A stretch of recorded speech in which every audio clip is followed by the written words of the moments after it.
Панфиловск району Эфронас айылы. Ошо Панфиловский айыл өкмөт суу чыгарабыз дешип туруп, касышты 1 ай болду. 28-inde 1 ай болот ровно. Касып коюп жок. Бирөөсү басып келип кызы карап кетишкен жок. Жамгыр жааган сайын берден мына урап түшүп, жактан стена куламай болду. Көчөдөн же машина жүрбөйт, же үйгө кирип чыгып албайсың. Берде элдер даже тамашалап айтканда малдарын көтөрүп киргизмей болду үйлөрүнө. Мына машина жүрбөйт калды. 28-апрелде каскан. Ошоюнча дайындары жок.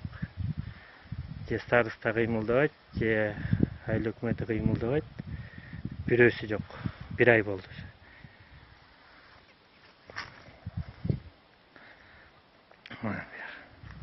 Я кулап түшмөй болду, стенага жетип калды. Жамгыр жааган сайын.